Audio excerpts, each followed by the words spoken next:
एक राजा था, दरबार लगा था, बाहर सजा था दरबार। एक जौहरी आया। जौहरी समझते हो?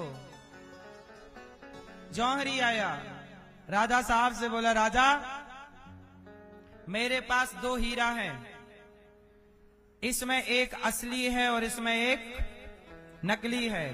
आपके अपने जौहरी को बुलाओ, यदि आपका जौहरी पहचान लिया कि असली कौन और नकली कौन, तो मैं वो हीरा आपको गिफ्ट कर दूंगा, और यदि आपका जौहरी हार गया तो उसे हीरे की कीमत का धन आप मुझे देंगे। शर्त मंजूर होए तो दरबार में ये कार्य शुरू किया जाए।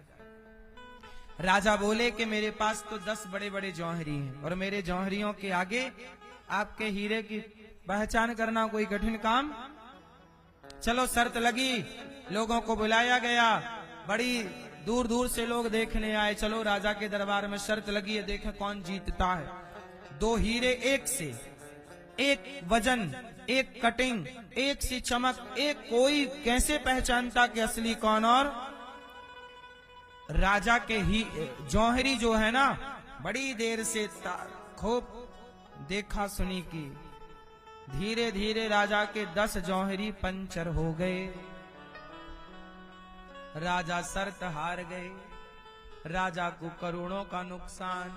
तभी बाहर से एक अंधा आदमी आया, महाराज मुझे भी मौका दो, एक बार मैं पहचान लूंगा। राजा बोले, काहे नाक कटवा रहे हो? आंख वाले तो पहचान ना पाए, तुम तो अंधे हो। अंधा बोला, मौका तो दो साहब, आप तो हार ही गए, एक मौका दे दो, यदि जीत जाओ तो नुकसान क्या है, चल ले ले मौका। राजा बोले कि ये भी हमारा है, हमारी प्रजा है, बोल भाई चल। उस अंधे ने दोनों हीरे को उठाया और थोड़ी देर बाद बोला, महाराज ये असली है, ये नकली है। अब तो भैया राजा जीत गए। अब वो आदमी जिसका हीरा था, उसने कहा, भाई तुम तो अंधे हो, आंख वाले नहीं पहचान पाए, तुमने कैसे पहचाना? तब उस अंधे ने कहा, महाराज आपके ये दोनों हीरे बहुत देर से धूप में रखे थे। बाहर दरबार लगा था ना, धूप में हीरे थे, सर्दियों की बड़ी मीठी मीठी धूप थी, और इस धूप में जो गर्म हो गया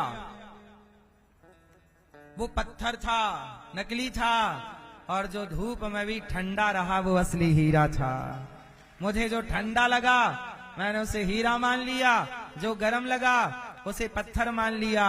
आप लोग भी कई बार बात बात में गर्म होते हैं, मतलब आप पत्थर हैं, और जो हर परिस्थिति में भी दिमाग को ठंडा रखता हो, धैर्य रखता हो, वो हीरा है। आप लोग भी बात बात में क्या हो जाते हैं, गर्म। क्यों भैया, क्या हो जाते हैं? हो जाते हैं। और गर्म कौन होता है?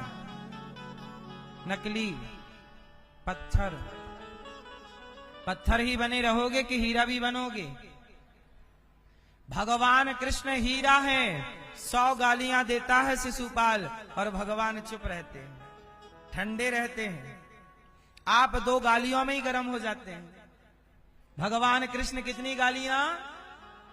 और सुनो, भगवान नारायण की छाती पे लात मार दी किसने? भृगु ऋषि ने लात मारी। हाँ,